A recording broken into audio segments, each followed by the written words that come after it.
Children, we'll move on. This is the video 10 of this chapter, rotational motion.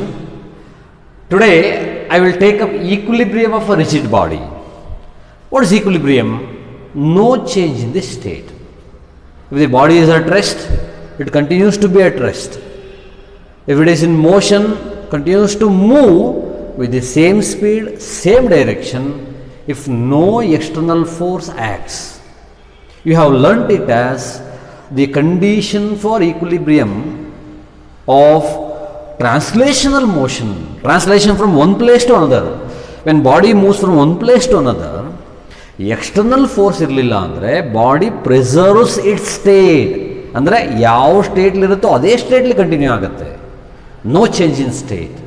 To change the state a force is required, that is called state of inertia. Inertia overcome ಮಾಡೋದು force. ಇಷ್ಟೆಲ್ಲ ಕಲ್ತಿದ್ದೀರ ನೀವು.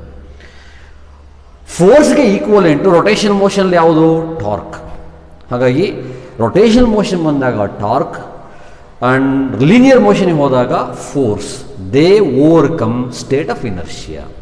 ಹಾಗಾದರೆ you just think like this. Equilibrium implies same state in a rigid body. Here in this chapter, state implies no change in linear momentum for linear motion, and angular motion, angular momentum. I have written short form MOM, momentum full, ANG, angular momentum. If a body is said to be in equilibrium, if there is no change in linear momentum, angular momentum change ಆಗಬಾರ್ದು, linear momentum change ಆಗಬಾರ್ದು, which means change in momentum delta P must be 0 and change in momentum delta L must be 0. Momentum change ಆಗಬಾರ್ದು ಅಂದರೆ net torque acting on the body must be 0. Linear momentum change ಆಗಬಾರ್ದು ಅಂದರೆ that implies net force must be 0. When do you say net force? When number of forces acting on the body, net force must be 0. When number of torques acting on the body, net torque must be 0. ನೋಡಿ, ಯಾವಾಗ net force 0 ಆಗುತ್ತೋ ಆವಾಗ acceleration is 0. ಎಂಥ acceleration? Linear acceleration 0. When net torque is 0, angular acceleration 0. When angular acceleration is 0, net torque is 0. When linear acceleration is 0, net force is 0. ಈ ಥರ external force ಇರಲಿಲ್ಲ ಅಂದರೆ velocity change ಆಗೋದಿಲ್ಲ, which means acceleration is 0, which means no change in momentum. When net torque is 0, acceleration angular acceleration 0, which means no change in angular momentum. Is the idea. So need to remember these 2 points. ಹಾಗಾದರೆ ಈ ಥರ ಇರಬೇಕು ಅಂದರೆ you need to satisfy 2 conditions for equilibrium of a rigid body. You think of the situation, there is a scale ಅಂತ ಇಟ್ಕೊಳ್ಳಿ, scale, right? It is free to rotate about an axis. ನೋಡಿ, axis ಮೇಲೆ rotate ಆಗುತ್ತೆ. I have applied a force, say F1, right? ಇಲ್ಲಿ at a distance some, ನೋಡಿ ಈ distance, ಇದು position O, this position A at which force F1 is acting. This is position B at which force F2 is acting. This position ನೋಡಿ ಇದು C at which force F3 is acting. ಈ ಥರ ಹೀಗೆ different forces are acting on the body. You can consider several forces like this. ಈಗ condition for ಈಕ್ವಿಲಿಬ್ರಿಯಂಗೆ condition ನೀವೇನು ಬರೀತೀರಾ? First one, the net force on the body must be zero. Net force on the body must be zero. That is force net. Force is a vector quantity. ಈ example ತಗೊಂಡಾಗ force F1 plus force F2 plus force F3, ಈ ಥರ ಎಷ್ಟು ಫೋರ್ಸ್ಗಳಿದ್ರೂ ಎಲ್ಲ vector addition ಮಾಡಿ force Fn ವರೆಗೆ that value must be 0. Algebraic sum of forces acting on the body must be 0. Algebraic sum ಅಂದರೆ ಡೈರೆಕ್ಷನ್ಸ್ ನೋಡಿ ಆ್ಯಡ್ ಮಾಡಬೇಕು. If the two forces are in same direction just add them F1 plus F2. If they are in the opposite direction F1 minus F2 or F2 minus F1. ಈ ಥರ ನೀವು add ಮಾಡ್ಕೋಬೇಕು. Different directions ಇದ್ದರೆ parallelogram of addition of vectors. Second condition, first condition ಇದು is very very important. Second condition, the net torque, net force must be 0 and net torque on the body must be 0. Net torque is 0 ಆಗಬೇಕು. Net torque denoted by symbol tau net is equal to tau 1. Torque also vector quantity, that's why tau 1 vector plus tau vector plus etc. up to tau n. If there are n torques acting on the body, tau 1 plus tau 2 plus tau 3 etc. tau n must be equal to 0. So net torque must be equal to 0, net force must be equal to 0. ಈ ಥರ ಇದ್ದಾಗ the body will be in rotational equilibrium. If there is a question, when do bodies remain in equilibrium? Two conditions. Net force acting on the body must be 0, net torques acting on the body must be 0. Force ಅಂದರೆ ಅಲ್ಲಿ ಬರೀತೀರಾ.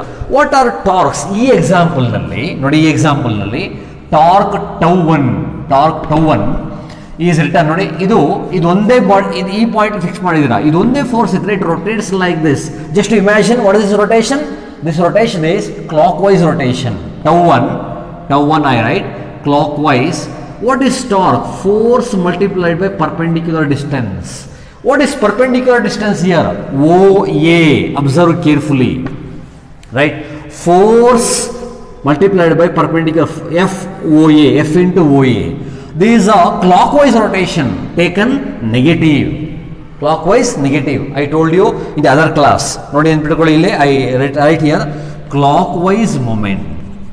Clockwise moment taken negative, and anti-clockwise moment. Anti-clockwise moments taken positive. Remember this. I have told you and also written 2-3 times already in this chapter. ಈಗಲೂ ಒಂದ್ಸರಿ ನೆನಪಿಟ್ಕೊಳ್ಳಿ, clockwise moments taken negative, anti-clockwise moments taken positive. ನೋಡಿ, ಇದೊಂದೇ force ಇರಲಿಲ್ಲ ಅಂದರೆ ಇದು continues to rotate in the clockwise direction minus F1A. Similarly, tau 2 by force F2 into other perpendicular distance from the axis of rotation. This is perpendicular distance. What is that? OB. ಹಾಗೆ observe ಮಾಡಿ ನೋಡಿ, ಇವೆಲ್ಲ ಅಂದ್ಕೊಳ್ಳಿ. ಆವಾಗ this rotates like this ಅಂದರೆ ಹೇಗೆ? This is anti clockwise. So anti clockwise taken positive. Similarly tau 3 for the force F3, what do you write for that? ನೋಡಿ ಇಲ್ಲಿ, this also rotates like this. ಇವಿಲ್ಲ ಅಂತ ಇಟ್ಕೊಳ್ಳಿ, ಆವಾಗ ದಿಸ್ ರೊಟೇಟ್ಸ್ ಲೈಕ್ ದಿಸ್. ಹೀಗೆ that is also anti clockwise. That is force F3 times that perpendicular distance OC. So F3 OC, tau 3 is F3 OC, tau 1 is F1 OC. That is plus minus. What is total torque? Total torque is, ಈಗ ಇಲ್ಲಿ ಬರೀತಾರೆ total torque. ಏನು ಬರೀತಾರೆ ಇಲ್ಲಿ? If I write these here, tau net is plus F1 minus F1 OA plus F2 OB plus F3 OC. Force multiplied by perpendicular distance. Negative because clockwise moments, clockwise rotation. Positive because anti-clockwise rotation. Also called clockwise moments, anti-clockwise moments. Force multiplied by perpendicular distance is called moment of force. Short moments. Clockwise moments, anti-clockwise moments. Clockwise moments means force multiplied by perpendicular distance which rotates in the clockwise direction. Anti-clockwise moments means force multiplied by perpendicular distance which rotates in the anti-clockwise direction. That is the idea. ಅದೇ ಥರ force ಬರೀರಿ ಅಂದರೆ ನೋಡಿ, ಇವು downward force, upward force. Downward forces F1 plus F2 minus F3 or F3 minus F1 plus F2 ಆ ಥರ ಬರೀತೀರಾ. ಹೀಗೆ you will find net force, net torque. ಇದನ್ನು ನಾನು ಮೊಮೆಂಟ್ಸ್ ಆಫ್ ಫೋರ್ಸ್. ಬರೀ ರೊಟೇಷನಲ್ ಇನರ್ಷಿಯಾ ಮಾತಾಡೋದಾದ್ರೆ net moments of force about a fixed point must be zero, which means clock wise moments must be equal to anti clock wise moments. ಹಾಗೆ ಬರೀತೀವಿ, right? That is another story. ಹಾಗಾದರೆ condition for equilibrium, there are two conditions to be satisfied. One is linear motion, net force must be zero. ಆವಾಗ no change in momentum, no acceleration. Rotational momentum ಬರಬೇಕು, rotational inertia or rotational equilibrium ಇರಬೇಕು ಅಂದರೆ net torque must be zero. Net torque zero ಆಯಿತು ಅಂದರೆ no change in angular momentum, no angular acceleration. So remember these two conditions are there in our study material. Go through this, that is page number 84, page number 84. Remember these two, right? So very, very useful. And illi one more point we talk about, that is couple. Very, very important. I remove this part and write couple. What is couple? Couple, actually very important term that we see in day-to-day life examples. Couple. Have you heard of? Couple means two. Couple means two. Here couple also two equal unlike forces, two equal unlike forces acting along two different lines. Two equal unlike, two different lines or two different points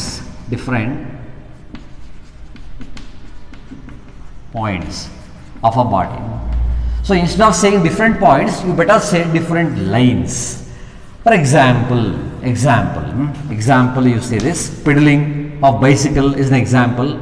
Look at this. There is a body which is free to rotate about a point, center of mass, right? Now if I apply a force up, that is F1, another force down here, that is F2, right? These two produce torque. If F1 is equal to F2, let us say F. Now it is couple. What is couple? Two equal unlike forces acting at two different lines. One up, the other down, two different lines, not along the same line. If I apply the same force here down, now they do not form couple. Couple means two equal unlike forces acting at two different points, different lines. They produce rotation about the center, midpoint. If I call this axis of rotation O, position of F here A and this B. ನೋಡಿ ಇವೆರಡರದ್ದು moment of force ಕಂಡುಹಿಡಿದ್ರೆ ನೋಡಿ, moment of force F at A, I write F into OA. Remember what is moment of force? Force multiplied by perpendicular distance. What is moment of force? Force multiplied by perpendicular distance. This is force and this is perpendicular distance. What is moment of force? F again, but ellide at B. What is that? That is force multiplied by that distance. Total moment of force ಎಲ್ಲ ಎರಡೂ ಸೇರಿಸಿದ್ರೆ F into OA plus F into OB plus F into OB. ನೋಡಿ ಇದು anti clock wise moments, ಎರಡು anti clockwise ಇರೋದ್ರಿಂದ ಇಲ್ಲೂ plus ಬರೀತೀರಾ, ಇಲ್ಲೂ ಪ್ಲಸ್ ಬರೀತೀರಾ, ನೆನ್ಪಿಟ್ಕೋಬೇಕು. Clock wise moments negative, anti clock wise moments positive. Plus F into OA plus F into OB, ಇಲ್ಲೂ ಪ್ಲಸ್ ಟೋಟಲ್ ವ್ಯಾಲ್ಯೂ ಪ್ಲಸ್. ನೋಡಿ ಈಗ ಹಾಗಾದರೆ I write this, F is a common factor, OA plus OB. What is OA plus OB?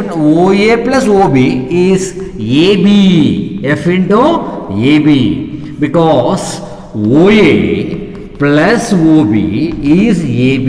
OA plus OB is AB, right? This is called moment of couple. Total moment is called moment of couple. So how do you define moment of couple? Moment of couple is defined as force multiplied by separation between the two lines of action of force. Separation between the two lines. One force is acting here up, the other force here down. ಇವೆರಡರ ಮಧ್ಯೆ separation is this AB. ಹಾಗಾಗಿ moment of couple is force into perpendicular distance between the lines of action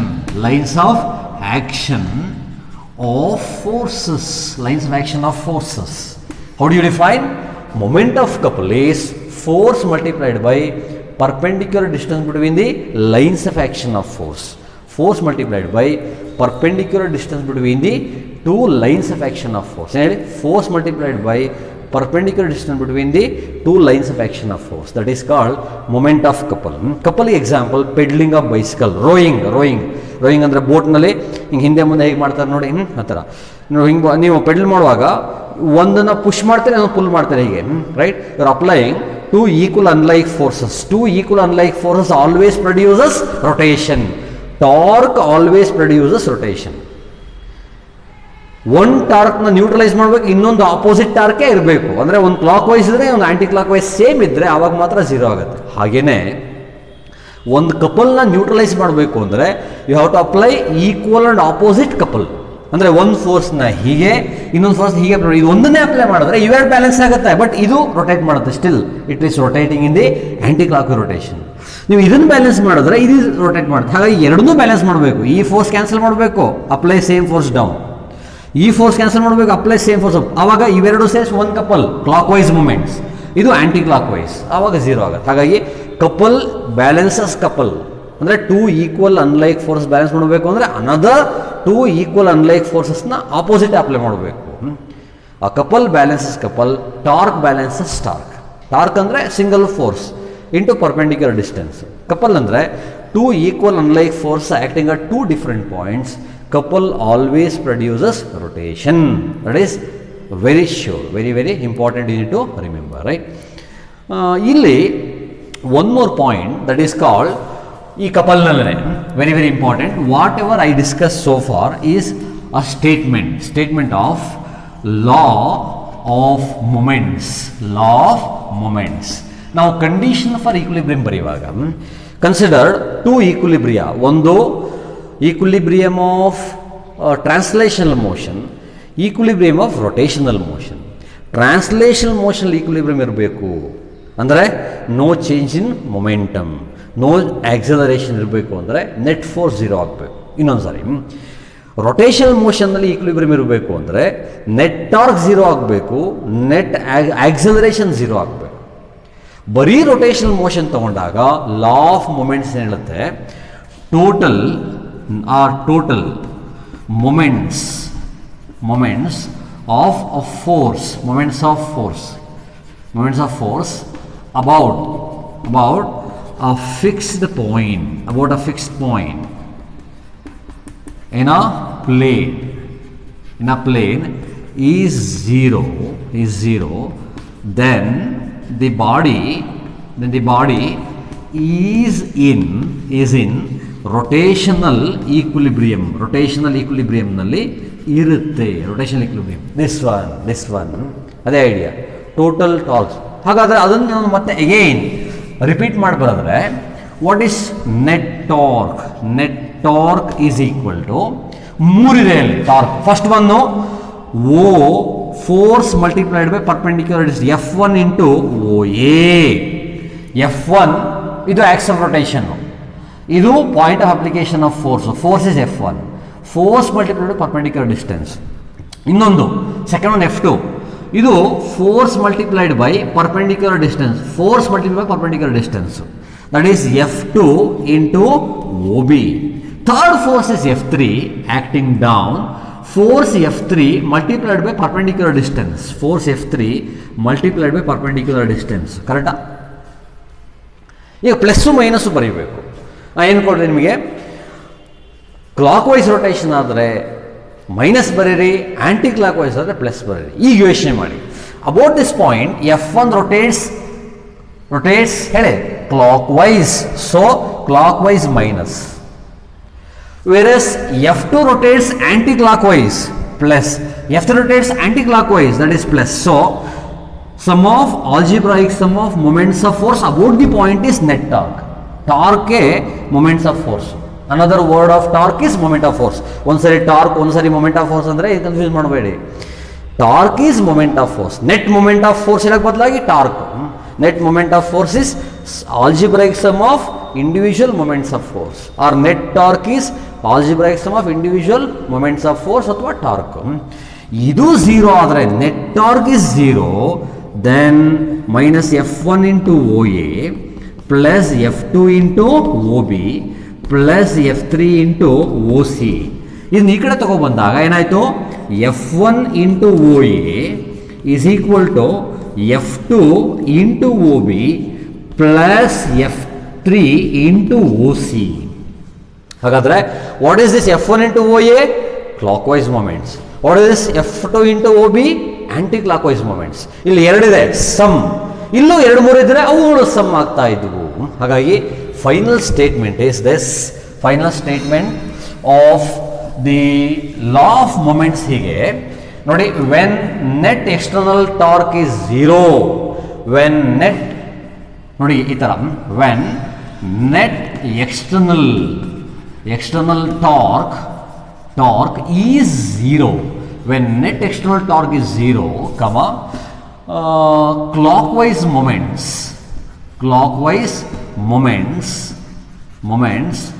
is equal to anti-clockwise moments,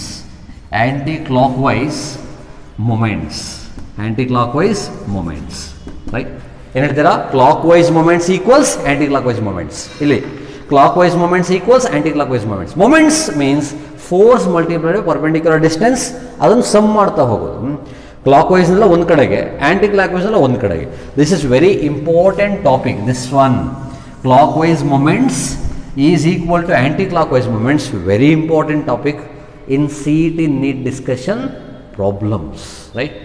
in solving problems in CET NEET discussions. Very important topic as far as rotational effect torque is concern. ಹಾಗಾದರೆ torque ಬಗ್ಗೆ ಒಂದು statement ಇದೆ, theorem ಇದೆ, law ಇದೆ. What is that? Law of moments. What is the meaning of that?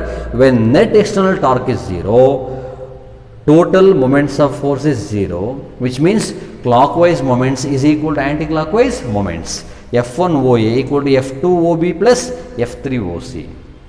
So ಇವೆರಡರ ಎಫೆಕ್ಟ್ಸ್ನ balance ಮಾಡ್ತಾ ಇದೆ. ಹಾಗೆ ಟೋಟಲ್ ಟಾರ್ಕ್ 0 ಆಗಿದ್ದರೆ there is no change in rotational system.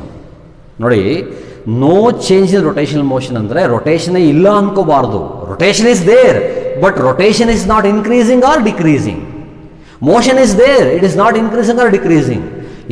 Decrease ಆಗದೆ ಹೋದರೆ, ಚೇಂಜ್ ಆಗದೆ ಹೋದರೆ, ಮೂವ್ ಆಗೋದು ರೆಸ್ಟ್ ಆಗೋದು ಮೂವ್ ಆಗೋದು ಆ ಥರ ಆಗದೆ ಹೋದರೆ net force is 0, net torque is 0.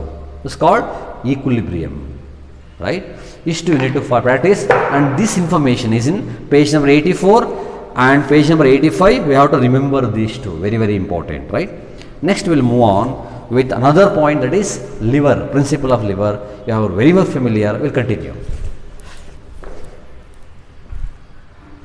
Students, next one is lever.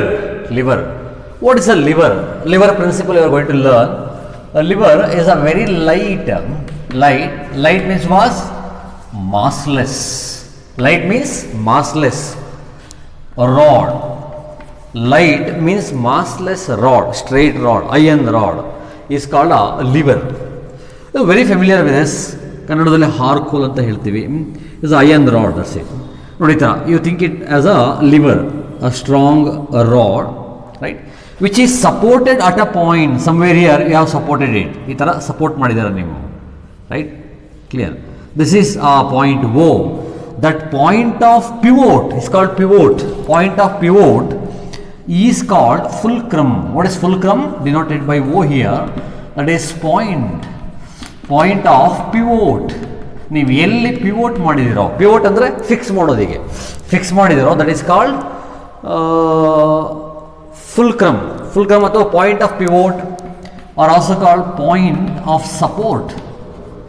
ನೀವು ಫುಲ್ಕ್ರಮ್ನಲ್ಲಿ ಒಂದು ಸಪೋರ್ಟ್ ತಗೊಂಡು ಲಿಫ್ಟ್ ಮಾಡ್ತೀರಾ ವೆಯ್ಟ್ನ. ಹಾಗಾಗಿ that point of support or point of pivot is called fulcrum we say, right? ಇಲ್ಲಿ what is the use of a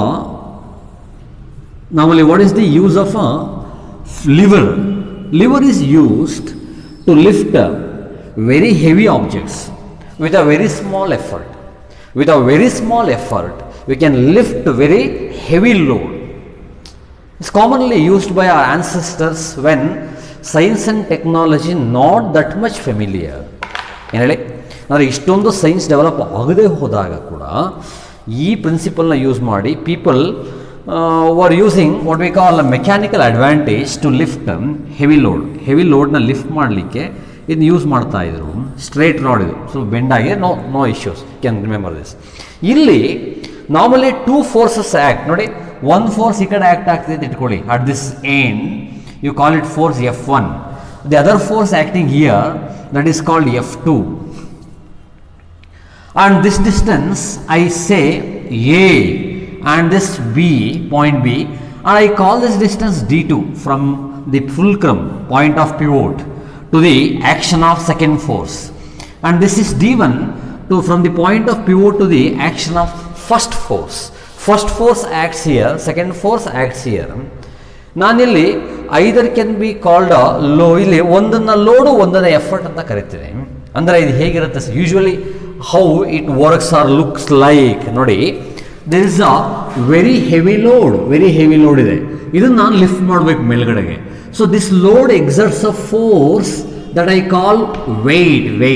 ಆ ವೆಯ್ಟ್ನ ನಾನು mg F1 ಅಂತ ತಗೊಂಡಿದ್ದೀನಿ. ಇದನ್ನು ಲಿಫ್ಟ್ ಮಾಡಬೇಕಂದ್ರೆ ಐ ಯೂಸ್ ಅ ಲಿವರ್ ನೋಡಿ, ಇದನ್ನು ಲಿವರ್ ಹಾಕ್ಕೊಳ್ತೀನಿ, ವೆರಿ ಲೈಟ್ ರಾಡ್, ರೈಟ್, ಇಲ್ಲಿ ಫಿಕ್ಸ್ ಮಾಡಿದ್ದೀನಿ, ಸಪೋರ್ಟ್ ತೊಗೊಂಡಿದ್ದೀನಿ ನಾನು ನೋಡಿ, ಇಲ್ಲಿ ಅದನ್ನು ಫಿಕ್ಸ್ ಮಾಡ್ಕೊಂಡಿದ್ದೀನಿ. This is point O fulcrum. I am pulling it down or pushing it down, ಮೇಲಿಂದ ಹಿಂಗೆ ಕೆಳಗಡೆ ಪುಷ್ ಮಾಡ್ತಾ ಇದ್ದೀನಿ, ಈ ಕಡೆ ಹಿಂಗೆ ಕೆಳಗಡೆ ಪುಷ್ ಮಾಡ್ತಾ ಇದ್ದೀನಿ with a force F2. Force F2 ಇಂದ ನಾನು ಕೆಳಗಡೆ ಪ್ರೆಸ್ ಮಾಡಿದ್ರೆ ಹೀಗೆ, ಆವಾಗ ದಿಸ್ ಮೂವ್ಸ್ ಅಪ್, ಏನು ವೆಯ್ಟ್ ಇದೆಯೋ ಆ ವೆಯ್ಟಿಂದ ನಮ್ಮ ಮೇಲಕ್ಕೆ ಹೋಗುತ್ತೆ. ಕರೆಕ್ಟ್ ಅಲ್ವಾ? ಈ ವೆಯ್ಟ್ ಎಷ್ಟಿದೆಯೋ ಅಷ್ಟೇ ಫೋರ್ಸ್ನ ನಾನು ಮೇಲೆ ಅಪ್ಲೈ ಮಾಡಿದಾಗ this lifts the body up. ಇದು ಲೋಡ್ ಆಗುತ್ತೆ, ಇದು ಎಫರ್ಟ್ ಆಗುತ್ತೆ. The force I am applying F2 is effort. The force exerted by the body down is the load. ಅಷ್ಟೇ ಫೋರ್ಸ್ ಮೇಲಕ್ಕೆ ಅಪ್ಲೈ ಮಾಡಿದ್ರೆ ಸಾಕು, body will be lifted up. ಈಗ with large distance, ಈ ಡಿಸ್ಟೆನ್ಸ್ ಜಾಸ್ತಿ ಮಾಡಿದಾಗ ನೀವು ಕಮ್ಮಿ ಫೋರ್ಸಿಂದ ಇದನ್ನ ಲಿಫ್ಟ್ ಮಾಡ್ಬೋದು. ಬಾಡಿ ಎಷ್ಟಿದೆಯೋ ಅಷ್ಟೇ ವೆಯ್ಟ್ ಅಪ್ಲೈ ಮಾಡೋದು ಒಂದು ಭಾಗ. ಇನ್ನೊಂದು, ಬಾಡಿ ಎಷ್ಟೇ ಹೆವಿ ಇರಲಿ, ಕನ್ಸಿಡರಬಲಿ ವೆರಿ ಲೆಸ್ ಎಫರ್ಟ್ನ ಹಾಕಿ I can lift a body up. That is called mechanical advantage. ತಗೊಳ್ತಾ ಇದೀವಿ. Advantage, if I increase this length I can increase this load. ಈ ಲೋಡ್ನ ಜಾಸ್ತಿ ಮಾಡ್ಬೋದು, ಇನ್ನೂ ಜಾಸ್ತಿ ಮಾಡ್ಬೋದು ಲಿಫ್ಟ್ ಮಾಡಲಿಕ್ಕೆ. ನಾನು ಈ ಲೆಂತ್ ಜಾಸ್ತಿ ಮಾಡೋಷ್ಟು ನನ್ನ ಎಫರ್ಟ್ನ ಕಮ್ಮಿ ಮಾಡ್ಬೋದು. When length increases effort decreases to lift a given load. ಹಾಗಾಗಿ this point of support or pivot is called fulcrum, and the load is the force. I come to that point. What is load actually weight to be lifted. What is load? Our example weight to be lifted. ನೀವು ಎಷ್ಟು weight lift ಮಾಡಬೇಕು, that is called load here, weight full. What is effort is force to be applied for what? To lift a load. ಒಂದು ಲೋಡ್ನ lift ಮಾಡಲಿಕ್ಕೆ, load is a weight to be lifted, ಅದನ್ನ lift ಮಾಡಲಿಕ್ಕೆ ಎಷ್ಟು effort ಹಾಕಬೇಕು ನಾವು, that is force actually, that is effort. In our discussion here F1 is load and F2 is effort. In my discussion F1 is load, F2 is effort. What is load arm? Load arm ಅಂದ್ರೆ distance of load ಅಂದರೆ weight from the fulcrum ಏನಿದೆಯೋ ಅಲ್ಲಿಂದ ನೀವು ಎಷ್ಟು ಡಿಸ್ಟೆನ್ಸ್ನಲ್ಲಿ load apply ಮಾಡ್ತಾ ಇದ್ದೀರಾ, ಅದು load arm. Similarly effort arm, very simple. Again the same word, distance of effort from the ಫುಲ್ಕ್ರಮಿಂದ ನೀವು ಎಷ್ಟು ದೂರದಲ್ಲಿ ಎಫರ್ಟ್ ಹಾಕ್ತಾ ಇದ್ದಾರೋ that is called effort arm. Now the principle of lever is actually principle of moments, that's all. Principle of moments say principle of lever. What is that principle of lever? Load into load arm is equal to effort into effort arm. ಏನು ಹೇಳಿ? Load into load arm that equals to effort into effort arm. That is in that figure, in this figure, this is the load to be lifted up. ಕೆಳಗೆ apply ಆಗ್ತಾ ಇದೆ, ಅದೇ load mg. This is the force I am applying it to lift it up. So load is F1. ಎಷ್ಟು ದೂರದಲ್ಲಿ apply ಆಗ್ತಾ ಇದೆ? D1 ದೂರದಲ್ಲಿ apply ಆಗ್ತಾ ಇದೆ. And what is effort? Effort is F2 and ಎಷ್ಟು ದೂರದಲ್ಲಿ? D2 ದಲ್ಲಿ. ಹಾಗಾಗಿ if I divide F1 by F2, that is equal to D2 by D1, which means F1 inversely proportional to D1. When distance more, force less. That's the idea. ನೀವು ಡಿಸ್ಟೆನ್ಸ್ನ ಜಾಸ್ತಿ ಮಾಡಿದಷ್ಟು ಕಮ್ಮಿ ಎಫರ್ಟಿಂದನೇ given ಲೋಡ್ನ lift ಮಾಡ್ತೀರಾ. This is the advantage. That is called mechanical advantage denoted by MA. Mechanical advantage, M dot A. How do you read it? Mechanical advantage is a ratio of load to effort. ನೀವು ಎಷ್ಟು ಲೋಡ್ನ lift ಮಾಡ್ತೀರಾ with effort. ಈ mechanical ಅಡ್ವಾಂಟೇಜ್ನಲ್ಲಿ ಈ mechanical advantage is more than one. You are applying or lifting more load with less effort. ಅವಾಗ mechanical advantage equal to one ಆದರೆ load equals to effort. More than one ಇದ್ದರೆ ಅವಾಗ advantage ಜಾಸ್ತಿ ಅಂದರೆ I am lifting more load with less effort.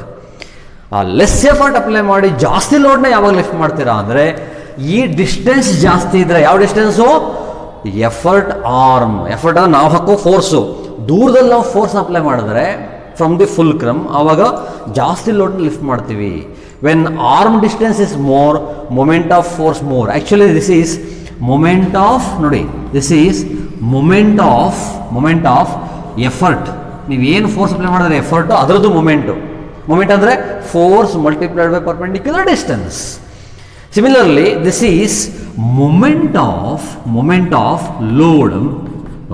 ಇಲ್ಲಿ ನೀವು ಇದನ್ನೇ F1 load ತಗೊಂಡ್ರಲ್ವ, ಹಾಗಾಗಿ moment off load that is equal to moment of effort. ಹಾಗೆ this is actually law of moments. This equation itself law of moments, right? ಹಾಗಾಗಿ remember this moment of load, moment of effort. F1 D1 that equals to F2 D2, or F1 by F2 is D2 by D1. This is about the principle of lever. Principle of lever works on the principle of moments. Force multiplied by perpendicular distance is a moment of a force, also called torque, that rotates the body, right? Now lever use ಮಾಡಿ press ಮಾಡಿದ್ರೆ that rotate ಆಗುವಾಗ lifts the load up. That is lever. Lever is very light rod, massless, ತುಂಬ mass ಇರಲ್ವೇ, ತುಂಬ ಸಣ್ಣದು ಅಂತ ಅಂದ್ಕೊಳ್ತೀವಿ. And ಎಲ್ಲಿ ನೀವು ಅದನ್ನು ಫಿಕ್ಸ್ ಮಾಡ್ತಿರೋ to rotate, that is called fulcrum. ಫುಲ್ಕ್ರಮ್ಮಿಂದ ಎಷ್ಟು ದೂರದಲ್ಲಿ ನೀವು ಲೋಡ್ ಅಪ್ಲೈ ಮಾಡ್ತಿರೋ ದಟ್ ಈಸ್ ಲೋಡ್ ಆರ್ಮ್. ಎಷ್ಟು ದೂರಲ್ಲಿ ಎಫರ್ಟ್ ಹಾಕ್ತಿರೋ that is effort arm. What is load? Weight to be lifted. What is effort?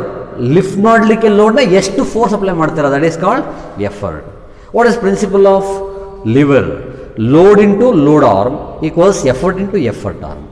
Load inversely proportional to load arm. Nodi, when load more, load arm less. Load arm more, load less. Hage inverse relation.